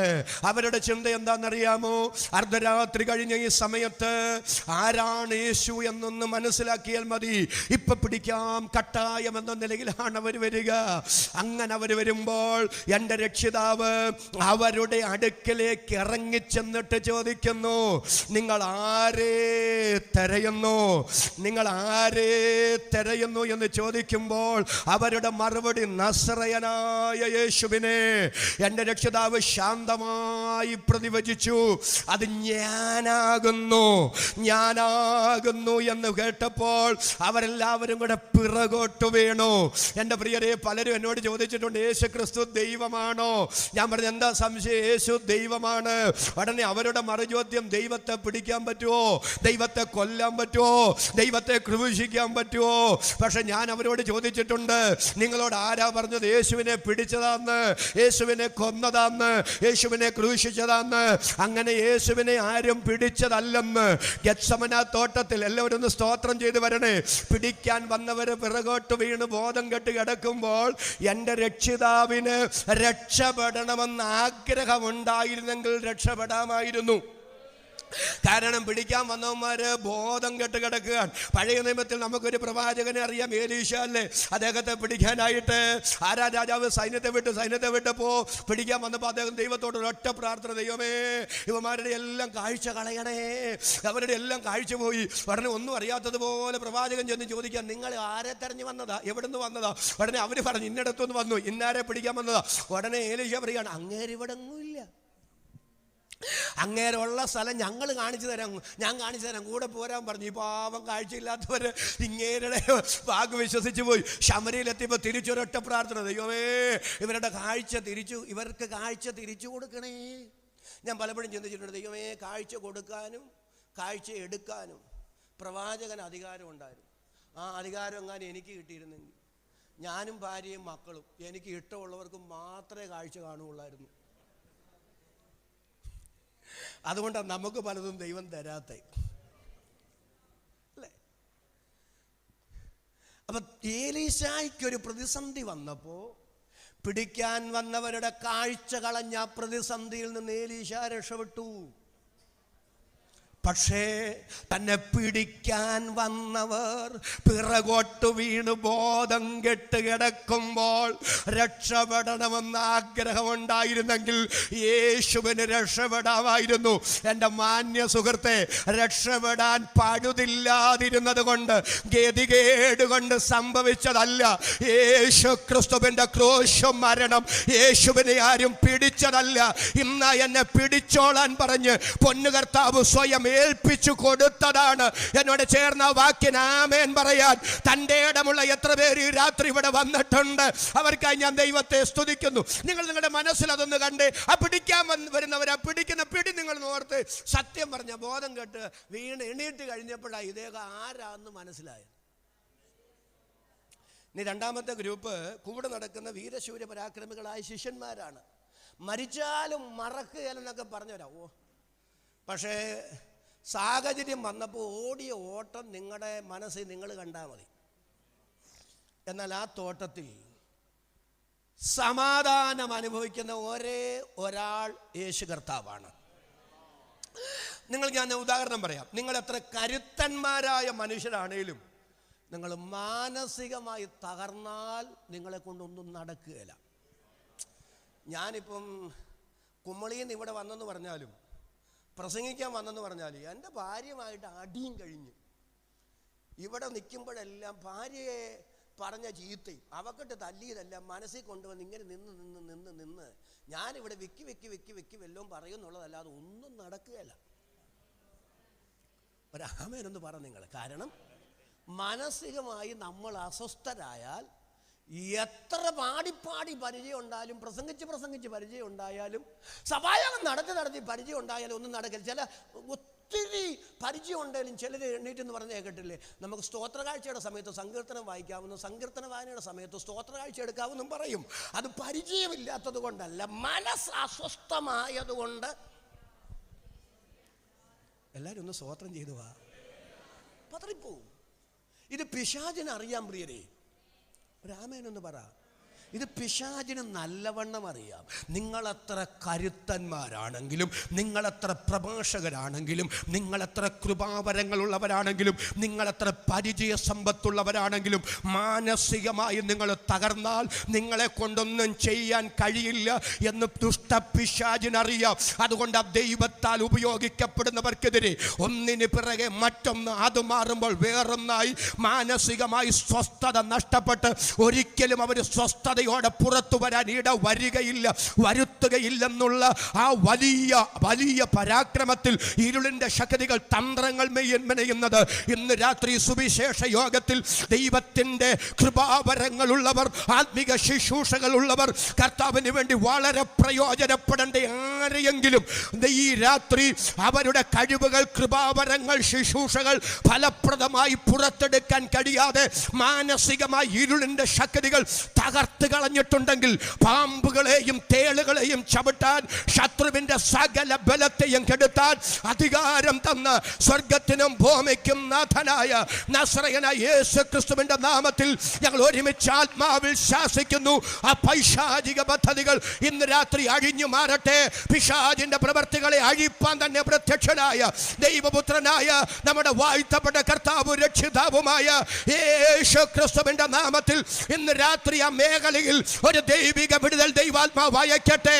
വിശ്വസിക്കുന്നവർ ആധാരങ്ങൾ തുറന്ന് കരമടിച്ച് ദൈവത്തിന് അല്പനിമിഷം സ്തോത്രം ചെയ്യാം. വിശ്വസിക്കുന്നവർക്ക് വേണ്ടി വ്യാപരിക്കുന്ന ദൈവശക്തി ഈ രാത്രി ഈ ഓഡിറ്റോറിയത്തിനകത്ത് ദൈവാത്മാവ് പകരുകയാണ്.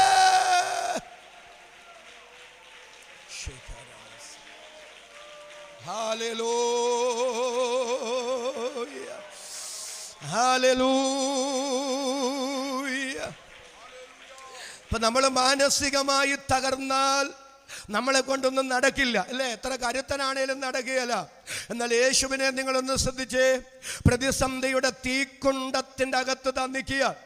പ്രതിസന്ധിയുടെ തീക്കുണ്ടത്തിനകത്ത് താൻ നിൽക്കുമ്പോൾ, അല്ല, താൻ അകപ്പെട്ടിരിക്കുന്ന പ്രതിസന്ധിയിൽ നിന്ന് തനിക്ക് പുറത്തു വരാൻ കഴിയുന്നില്ല. ആ സമയത്താണ് മൽക്കോസിന്റെ വലത്തെ കാത് പത്രോസിന്റെ വാളിന്റെ വായ്ത്തലയേറ്റ് ഗത്സമന തോട്ടത്തിന്റെ പച്ച മണ്ണിൽ രക്തത്തിൽ കിടന്നു പിടയ്ക്കുന്നത്. വേറെ ആരാണെങ്കിലും അത് കണ്ടില്ലെന്ന് നടിച്ചു പോകത്തേ ഉള്ളൂ. കാരണം താനായി തന്നെ പ്രതിസന്ധിയില്ല. പിന്നെ അങ്ങനെ അപരന്റെ പ്രതിസന്ധി പരിഹരിക്കാൻ പറ്റുന്നത്? ഞാൻ വിനയത്തോടൊരു കാര്യം പറയാം, ഇതാ ആത്മീക ശുശ്രൂഷ. ഒരു നല്ല ആമേനൊന്നും പറയാവോ? നമ്മുടെ രോഗം മാറിയിട്ട് രോഗികൾക്ക് വേണ്ടി പ്രാർത്ഥിക്കാൻ ഇരിക്കരുത്. നമ്മുടെ പ്രതിസന്ധി മാറിയിട്ട് പ്രതിസന്ധിയിൽ ഇരിക്കുന്നവർക്ക് വേണ്ടി പ്രാർത്ഥിക്കാൻ ഇരിക്കരുത്. ഞാൻ തന്നെ ദൈവത്തോട് ചോദിച്ചിട്ടുണ്ട്, ദൈവമേ 8-10 എന്ന് പറഞ്ഞാൽ ഞാൻ ചിലപ്പോൾ നടക്കുന്നു. അന്നേരപ്പോഴാണ് ചിലർ പ്രാർത്ഥിക്കാൻ വരുന്നത്, ദൈവമേ മനസ്സിൻ്റെ അകത്തൊരു നോമ്പര, എൻ്റെ പൊന്നു കർത്താവേ ഞാൻ നടുവേദന കൊണ്ട് വേദനപ്പെടുക, പിന്നെ ഇവർക്ക് വേണ്ടി എങ്ങനെ പ്രാർത്ഥിക്കും? ഒരു നല്ല ആമേനെന്ന് പറഞ്ഞു. എൻ്റെ ദൈവദാസന്മാരെ, ഞാൻ വിനയത്തോടൊരു കാര്യം പറയും, നിങ്ങളോട് എല്ലാവരോടുമായിട്ട് പറയും, വിശ്വാസികളോടുമായിട്ട് പറയാം. ഈ ഏതെങ്കിലുമൊക്കെ രോഗങ്ങളും ബലഹീനതകളും ഒക്കെ ഉള്ളവര് അതേ ബലഹീനതകളും രോഗങ്ങളും ഉള്ളവർക്ക് വേണ്ടി പ്രാർത്ഥിക്കുമ്പോൾ അവൻ 8-10 എന്നാ നടക്കുന്നത്. അവനാണോ മുടന്തനെ കുരുടനെ സൗഖ്യമാക്കാൻ നടക്കുന്നൊന്നും ചോദിക്കരുത്. ഒരു നല്ല ആമേനൊന്ന് പറ. ആത്മിക ശുശ്രൂഷ എന്താണെന്നറിയാമോ? സ്വയം മുറിവേറ്റുകൊണ്ട് മറ്റുള്ളവരുടെ മുറിവ് കെട്ടുന്നതാ പ്രിയരെ ആത്മിക ശുശ്രൂഷ. എന്നോട് ചേർന്നതിന് ആമേൻ പറയാൻ ഇന്ന് രാത്രി എത്ര പേർക്ക് മനസ്സുണ്ട്? നാം ബലഹീനരായിരിക്കുമ്പോഴാണ് അസാധാരണമായ ദൈവശക്തിയാൽ ദൈവം നമ്മെ ഉപയോഗിക്കുന്നത്. ഇന്ന് രാത്രി ഞാൻ അടിവരയിട്ട് പറയുകയാണ്, നിങ്ങളുടെ ശാരീരിക രോഗങ്ങളോ നിങ്ങളുടെ മാനസികമായ പ്രതിസന്ധികളോ നിങ്ങൾ അഭിമുഖീകരിക്കുന്ന യാതൊന്നുമോ ദൈവം നിങ്ങളെ ഏൽപ്പിച്ച ശുശ്രൂഷ പ്രാഗൽഭ്യത്തോടെ ചെയ്യുന്നതിൽ നിന്ന് നിങ്ങളെ പിറകോട്ട് വലിക്കരുത്. ഇന്ന് രാത്രി കർത്താവ് ചിലരോട് അതിശക്തമായി ഈ ദൈവാലോചന വിളിച്ചു പറയുന്നു, ദൈവം തന്ന മിനിസ്ട്രി പ്രാഗൽഭ്യത്തോടെ ചെയ്യുക. നിനക്ക് വേണ്ടി ദൈവകരം ഇടപെടുന്നത് താങ്കൾ കാണുമെന്ന് ഈ രാത്രി പരിശുദ്ധാത്മാവ് ഉറപ്പു തരികയാണ്. എന്റെ കണ്ണ് നനഞ്ഞിട്ടുണ്ട്. ആ ഭാഗം ഞാൻ വായിക്കുമ്പോൾ യേശു കർത്താവ് മൽക്കോസിന്റെ വലത്തെ കാതെടുത്ത് ഒട്ടിച്ചു കൊടുത്തു. തന്നെ പിടിക്കാൻ വന്നവന്റെ കാത് എൻ്റെ കർത്താവ് ഒട്ടിച്ചെങ്കിൽ ഇന്ന് രാത്രി അവൻ ഒട്ടിക്കാൻ കഴിയാത്ത, അവന് പരിഹരിക്കാൻ കഴിയാത്ത, അവന് കൂട്ടിച്ചേർക്കാൻ കഴിയാത്ത ഒരു പ്രതിസന്ധിയുമില്ല സഹോദര, ഒരു പ്രതിസന്ധിയുമില്ല സഹോദരി. ഇന്ന് രാത്രി ആരോടൊക്കെയോ പരിശുദ്ധാത്മാവ് ഇതിനകത്ത് ഇടപെടുകയാണ്. ചില മുറിവുകളെ കർത്താവ് കെട്ടുകയാണ്. ചില മുറിവുകൾക്ക് ദൈവം ഇന്ന് രാത്രി പരിഹാരം വരുത്തുകയാണ്. അപരിഹാര്യമെന്ന് നീ ചിന്തിക്കുന്ന ചില വിഷയങ്ങളിൽ എൻ്റെ കർത്താവിൻ്റെ ഒരു ഇടപെടൽ, ഒരു ദൈവപ്രവൃത്തി ഇന്ന് രാത്രി നടക്കും, സംഭവിക്കുമെന്ന് കർത്താവ് ഇടപെടുകയാണ്. ദൈവാത്മാവ് എനിക്കൊരു ആത്മനിയോഗം തരുന്നു. അത് വിശ്വസിക്കുന്നവരെ കരമടിച്ച് അല്പനിമിഷം കൂടെ ദൈവത്തിന് സ്തോത്രം ചെയ്യാം. ആരോടൊക്കെയോ ഇന്ന് രാത്രി വചനത്തിലൂടെ ദൈവാത്മാവ് സംസാരിക്കുന്നുണ്ട്. ദൈവത്തിന് സ്തോത്രം. അധരം തുറന്നു സ്തോത്രം ചെയ്തു പറ, എൻ്റെ കർത്താവിന് കെട്ടാൻ കഴിയാത്ത മുറിവുകളില്ല, എൻ്റെ കർത്താവിന് ഉണക്കാൻ കഴിയാത്ത മുറിവുകളില്ല, എൻ്റെ കർത്താവിന് ചേർക്കാൻ കഴിയാത്ത, വിളക്കി ചേർക്കാൻ കഴിയാത്ത, പരിഹരിക്കാൻ കഴിയാത്ത ഒരു പ്രതിസന്ധിയുമില്ല. യേശുവിന്റെ നാമത്തിൽ അതങ്ങനെ സംഭവിക്കട്ടെ.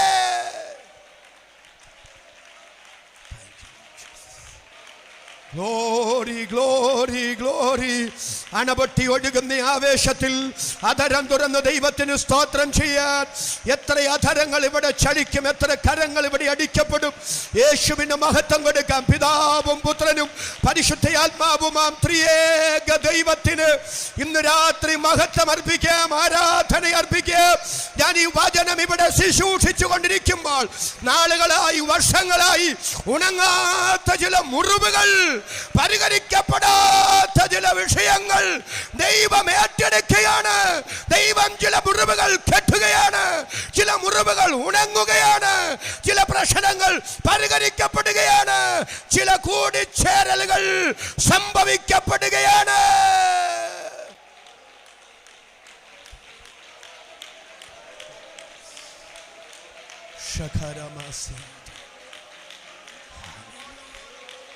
Hallelujah, hallelujah, hallelujah, hallelujah. Thank you, Lord. Thank you, Lord. Thank you, Lord. നമ്മുടെ വിഷയത്തിലേക്ക് നമുക്കൊന്ന് മടങ്ങി വരാൻ പ്രിയരേ. കർത്താവ് അവൻ്റെ കാതൊട്ടിക്കണമെങ്കിൽ താൻ പ്രതിസന്ധിയുടെ തീക്കുണ്ടം പുറമേ തനിക്ക് ചുറ്റുമുണ്ടെങ്കിലും ആ പ്രതിസന്ധിയിലും കാതൊട്ടിക്കാൻ യേശുവിനെ ശക്തനാക്കിയത് തൻ്റെ അകത്തുള്ള സമാധാനമാണ്. അതരം തുറന്ന ആവേശത്തോടെ സ്തോത്രം പറയാൻ മനസ്സുള്ളവരുടെ കരഞ്ഞൊന്നുകൂടെ കനത്ത കരവ് ശബ്ദമുയർത്തി ദൈവത്തിന് നന്ദി പറയാം. എൻ്റെ സമാധാനം ഞാൻ നിങ്ങൾക്ക് തരുന്നു. ആ സമാധാനം നമുക്ക് അനുഭവിക്കാൻ കഴിയുമോ? അതുകൂടെ പറഞ്ഞ് നിർത്താം. ആ സമാധാനം നമുക്ക് അനുഭവിക്കാൻ കഴിയും, അനുഭവിക്കാൻ കഴിയണം. ഈ ഒറ്റ ഉദാഹരണമേ പറയുള്ളൂ, നിർത്താം. അപ്പോസ്തലപ്രവൃത്തികളുടെ പുസ്തകം 12-ാം അധ്യായം. ഹെരോദ രാജാവ് പുളിപ്പില്ലാത്ത അപ്പത്തിൻ്റെ പെരുന്നാൾ കഴിഞ്ഞ് പത്രോസിനെ വിസ്തരിച്ച് ശിരച്ഛേദം ചെയ്യാൻ തീരുമാനിച്ച് ഇട്ടിരിക്കുകയാണ്. ഈ 4 ചേവകരുള്ള 4 കൂട്ടം 16 പടയാളികൾ പത്രോസിനെ കാക്കാനായിട്ടുണ്ട്. എന്നാൽ ആ രാത്രി ദൂതൻ ഇറങ്ങി പത്രോസിനെ വിടുവിക്കുന്ന രംഗമാണ് അവിടെ ഉള്ളത്. പക്ഷെ നിങ്ങളൊന്ന് ശ്രദ്ധിച്ചേ, കൊല്ലപ്പെടുന്നതിൻ്റെ തലേ രാത്രി പത്രോസ് ആ കാരാഗ്രഹത്തിൽ കിടന്ന് സുഖമായി ഉറങ്ങുക. ഒരാമേനൊന്ന് പറഞ്ഞ്. അങ്ങനെ കൊല്ലപ്പെടുന്നതിൻ്റെ തലേ രാത്രി ഉറങ്ങാൻ പറ്റുമോ? പത്രോസിനോട് ചോദിക്കാം, പത്രോസെ, നാളെ നേരം വെളുത്താൽ താങ്കളെ വിസ്തരിച്ചിട്ട് ഹെരോദാവ് ശിരച്ഛേദം ചെയ്യാൻ പോവുക. പത്രോസ് പറയും, നാളെ നേരം വെളുത്താൽ എന്നെ വിസ്തരിച്ച് കൊല്ലുമെന്ന് എനിക്കറിയാം. നമ്മുടെ മറുചോദ്യം, അങ്ങനെ നാളെ കൊല്ലപ്പെടുമെന്ന് അറിയാമെങ്കിൽ എങ്ങനെ ഇങ്ങനെ സുഖമായി ഉറങ്ങാൻ കഴിയുന്നത്? പത്രോസ് പറയും, എനിക്കെന്നല്ല, ലോകത്തിൽ ആർക്കും അങ്ങനെ ഉറങ്ങാൻ പറ്റുകയില്ല. പക്ഷെ ഞാൻ ഉറങ്ങാനൊരു കാരണമുണ്ട്. നമ്മൾ പറയുന്ന വാഗ്ദത്തം ഉള്ളത് കൊണ്ടാണ്. അതിനേക്കാൾ എത്രയോ വാഗ്ദത്തമുള്ള നമ്മൾ ഒരു നല്ല ആമേനെന്ന് പറഞ്ഞ് അല്ലേ? വാഗ്ദത്തം ഉള്ളത് കൊണ്ടാണോ പത്രോസ് ഉറങ്ങുന്നത്? അല്ല. പത്രോസ് പറയും, ഒരു മനുഷ്യനും എനിക്കെന്നല്ല, ലോകത്തിൽ ആർക്കും അങ്ങനെ ഉറങ്ങാൻ പറ്റുകയില്ല. പക്ഷെ ഞാൻ ഉറങ്ങാനൊരു കാരണമുണ്ട്. ഈ ജയിലറയുടെ പരുക്കൻ തറയിൽ നാളെ കൊല്ലപ്പെടുമെന്നറിഞ്ഞുകൊണ്ട് ഞാൻ ഉറങ്ങാൻ എന്താ കാരണമെന്നറിയാമോ? കൊല്ലപ്പെടുന്നതിൻ്റെ തലേ രാത്രി ഗെത്സമന തോട്ടത്തിൽ എൻ്റെ അരുമനാഥൻ അനുഭവിച്ച സമാധാനം ഞാൻ പോലും അറിയാതെ ഇവിടെ എൻ്റെ മേൽ ഇറങ്ങി വന്നിട്ടുണ്ട്. ആ ദൈവിക സമാധാനമാണ് ഇവിടെ കിടന്നിങ്ങനെ സുഖമായി ഉറങ്ങാൻ കാരണം. ഇന്ന് രാത്രി ഞാൻ സ്തോത്രം ചെയ്ത് പറയാം, ഒരു പ്രതിസന്ധിയിൽ അകപ്പെടുമ്പോഴുണ്ടല്ലോ, നാം പോലും അറിയാതെ ആ പ്രതിസന്ധിയിൽ നമ്മെ നിലനിർത്തത്തക്ക നിലയിൽ നമ്മുടെ മേൽ ഇറങ്ങി വരുന്ന അസാധാരണമായ ഒരു ദൈവിക ഗിഫ്റ്റ് ഉണ്ട്. അതാണ് ദൈവിക സമാധാനം എന്ന് വിശ്വസിക്കാൻ ഭാഗ്യം ലഭിച്ച എത്ര പേര് ഈ രാത്രി ഇതിനകത്ത് വന്നിട്ടുണ്ട്. അവർക്കായി ഞാൻ ദൈവത്തെ സ്തുതിക്കുന്നു. കരമുയർത്തി ഒരിക്കൽ കൂടി ഈ രാത്രി ദൈവത്തെ സ്തുതിക്കുക. അതാണ് സമാധാനം. ആ സമാധാനത്തിന് പൗലോസ് കൊടുത്തിരിക്കുന്ന ഒരു നിർവചനം, ഒന്നിനെ കുറിച്ചും വിചാരപ്പെടരുത്. നിങ്ങളുടെ ആവശ്യങ്ങൾ സ്തോത്രത്തോടുകൂടെ ദൈവത്തോട് അറിയിക്കുക, അത്രേ വേണ്ടത്. അടുത്തൊന്ന് സ്തോത്രം ചെയ്ത് പറയാമോ? എന്നാൽ സകല ബുദ്ധിയെയും കവിയുന്ന ദൈവിക സമാധാനം. എല്ലാവരും ഒന്ന് സ്തോത്രം ചെയ്ത് പറഞ്ഞാൽ സമാധാനത്തിന്റെ പ്രത്യേകത സകല ബുദ്ധിയെയും കവിയുന്ന ദൈവിക സമാധാനം. ബുദ്ധിക്കത് മനസ്സിലാകില്ല. മനുഷ്യന്റെ ഒരളവുകോല് കൊണ്ടും അതിനെ അളക്കാൻ കഴിയില്ല. എന്നാൽ അനുഭവിക്കുന്ന ദൈവ പൈതലിന് തിരിച്ചറിയാൻ കഴിയുന്ന ദൈവിക അതുല്യ അനുഗ്രഹമാണ് സകല ബുദ്ധിയെയും. ആ പദം എല്ലാ ദൈവമക്കളും ഒന്ന് സ്തോത്രം ചെയ്ത് ഉച്ചരിച്ച്, സകല ബുദ്ധിയെയും കവിയുന്ന ദൈവിക സമാധാനം. ഒരു പാട്ട് പാടി നമുക്ക് ദൈവത്തെ മഹത്വപ്പെടുത്തണം. അതുകൊണ്ട് ഇങ്ങനെ പറഞ്ഞ് ഞാൻ അവസാനിപ്പിക്കാം. ഇങ്ങനെ പറഞ്ഞ് നിങ്ങളുടെ മനസ്സിൽ ഇന്ന് രാത്രി ഇത് കുറിച്ചിട്ടുണ്ട് പോകണം. ഈ യാക്കോബിൻ്റെ ക്രിസ്ത്യ ജീവിതത്തിൻ്റെ മഹത്വം ഞാൻ പറയുന്നേ. യാക്കോബ് അപ്പോസ്തലൻ ഇങ്ങനെ പറയുന്നു, സഹിഷ്ണുത കാണിച്ചവരെ നാം ഭാഗ്യവാന്മാരെന്ന് പുകഴ്ത്തുന്നു. യോബിൻ്റെ സഹിഷ്ണുത നിങ്ങൾ കേട്ടു. അടുത്തത് അറിയാവുന്നവരൊന്ന് സ്തോത്രം ചെയ്ത് പറഞ്ഞേ, ദൈവം വരുത്തിയ അവസാനം കണ്ടുമിരിക്കുന്നു. ഒന്നുകൂടെ ഞാൻ സ്തോത്രം ചെയ്ത് പറയുന്നു, യോബിൻ്റെ സഹിഷ്ണുത നിങ്ങൾ കേട്ടു. ദൈവം വരുത്തിയ അവസാനം കണ്ടുമിരിക്കുന്നു. അപ്പം ഇങ്ങനെ ഞാൻ പറയാം, പ്രതിസന്ധികളുണ്ട്. ഒരാമേനെന്ന് പറയാമോ? എന്നാൽ എന്നും കുന്നും പ്രതിസന്ധി അല്ല, പ്രതിസന്ധിക്ക് പരിഹാരവുമുണ്ട്. എന്നോട് ചേർന്നൊന്ന് പറഞ്ഞ്, യോബിൻ്റെ സഹിഷ്ണുത നിങ്ങൾ കേട്ടും ദൈവം വരുത്തിയ അവസാനം കണ്ടുമിരിക്കുന്നു. പ്രതിസന്ധികൾ ഇല്ലെന്ന് ചിന്തിച്ച് സങ്കല്പ ലോകത്താരും ക്രിസ്തീയ ജീവിതം നയിക്കരുത്. തകർന്നു പോകാൻ സാധ്യതയുണ്ട്. ഇന്ന് രാത്രി തിരിച്ചറിയണം, പ്രതിസന്ധികളുണ്ട്, എന്നാൽ പ്രതിസന്ധികൾക്ക് പരിഹാരവുമുണ്ട്. എത്ര പേർക്ക് ആമേൻ പറഞ്ഞ് ഇന്ന് രാത്രി സ്തോത്രം ചെയ്യാൻ കഴിയും? എന്തോ ദൈവാത്മാവ് സത്യം പറഞ്ഞാൽ എനിക്ക് ഈ പതിയെ പ്രസംഗിച്ച് ശീലമില്ലാത്തതുകൊണ്ട് ഇങ്ങനെ പ്രസംഗിക്കുമ്പോൾ എനിക്ക് തന്നെ ഒരു മനപ്രയാസമുണ്ട്. അതുകൊണ്ടാണ് ഞാൻ ഇടയ്ക്കിടയ്ക്ക് തിരികെയൊക്കെ ചെയ്യുന്നത്. ഇയ്യോബിനെ പോലെ തകർന്ന മനുഷ്യൻ ആരാ ഉള്ളത്? ഇയ്യോബ് പോലും വിചാരിച്ചത് നീ ജീവിതത്തിലേക്ക് മടങ്ങി വരില്ലെന്ന്. ഇയ്യോബിന്റെ പുസ്തകം 17:1, ശ്മശാനം എനിക്കായി ഒരുങ്ങിയിരിക്കുന്നു, പാതാളത്തെ ഞാൻ എൻ്റെ വീടായി പ്രതീക്ഷിക്കുന്നു. അപ്പം ഇയ്യോബ് പോലും ഒരു മടങ്ങി വരവ് പ്രതീക്ഷിച്ചില്ല.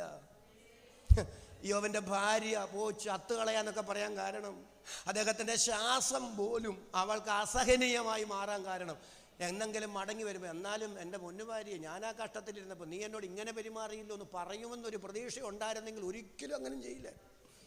അപ്പോൾ ഭാര്യയ്ക്ക് മനസ്സിലായി, ഇങ്ങേരോട് എന്നാ ചെയ്താലും ഒരു തിരിച്ചു വരവില്ല. നിങ്ങൾ യോബിൻ്റെ പുസ്തകം വീട്ടിൽ ചെന്നൊന്ന് വായിക്കണം. ഞാൻ എൻ്റെ വേലക്കാരനോട് യാചിക്കേണ്ടി വരുന്നു. ഒരു നല്ല ആമേനൊന്ന് പറ. ബന്ധുജനം ഒഴിഞ്ഞു മാറുന്നു, എൻ്റെ പരിചയക്കാർക്ക് ഞാൻ അന്യനായി തോന്നുന്നു, അല്ലേ? പിള്ളേരും എന്നെ കളിയാക്കുന്നു. വേലക്കാരും വീട്ടുകാരും ബന്ധുജനങ്ങളും ഭാര്യയും സഹോദരങ്ങളും നാട്ടുകാരും വീട്ടുകാരും സ്നേഹിതരുമല്ല ഒരുപോലെ ഈ മനുഷ്യനോട് ഇത്ര ക്രൂരമായി പെരുമാറാൻ കാരണം അവർക്ക് മനസ്സിലായി, എങ്ങനെ പെരുമാറിയാലും എന്നാലും അന്നോട് അങ്ങനെ നിങ്ങൾ ചെയ്തല്ലോ എന്ന് പറയാൻ ഇങ്ങേരിനി മടങ്ങി വരില്ല. എല്ലാവരും ഒരുപോലെ ചിന്തിച്ച് യോബിനൊരു മടങ്ങി വരവില്ലെന്ന്. എന്നാൽ ഇന്ന് രാത്രി ഞാൻ സ്തോത്രം ചെയ്ത് പറയുന്നു, ഈ യോബ് പോലും ചിന്തിച്ചത് ഈ പ്രതിസന്ധിക്ക് പരിഹാരമില്ലെന്നാണ്.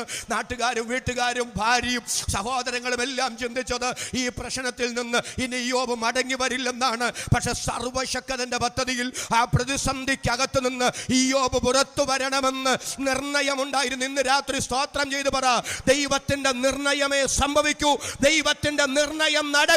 അതരം തുറന്ന് തന്റെ ഇടത്തോടെ എന്നോട് ചേർന്ന് സ്തോത്രം പറയാൻ ഈ രാത്രി എത്ര പേർക്ക് മനസ്സുണ്ട്? ആവേശത്തോടെ സ്തോത്രം ചെയ്തു പറ, ദൈവത്തിന്റെ നിർണയം നടക്കും, ദൈവത്തിന്റെ പദ്ധതി നടക്കും. ദൈവത്തിന് പുറത്തു വരത്താൻ കഴിയാത്ത പ്രതിസന്ധി ഇല്ല, ദൈവത്തിന് തിരുത്തി കുറിക്കാൻ കഴിയാത്ത ചരിത്രങ്ങളില്ല. എഴുതി വെച്ചോ ഈ ദൂതൊക്കെ കേട്ടോ. ദൈവാത്മാവനോട് അങ്ങനെ തന്നെ പറയുന്നു, ദൈവത്തിന് തിരുത്തി കുറിക്കാൻ കഴിയാത്ത ചരിത്രങ്ങളില്ല. ദൈവത്തിന് കരകയറ്റാൻ കഴിയാത്തൊരു തകർച്ചയിൽ എൻ്റെ മാന്യ സഹോദര സഹോദരി, നീ അകപ്പെട്ടിട്ടില്ല. നീ മുമ്പും പിമ്പും എന്നെ അടച്ചു, എൻ്റെ മുതുകത്തൊരു വലിയ ഭാരം വെച്ചു. നീ മനുഷ്യരെ ഞങ്ങളുടെ തലയിൽ കയറി ഓടിക്കുമാറാക്കി. ഞങ്ങൾ തീയിലും വെള്ളത്തിലും കൂടെ കിടക്കേണ്ടി വന്നു.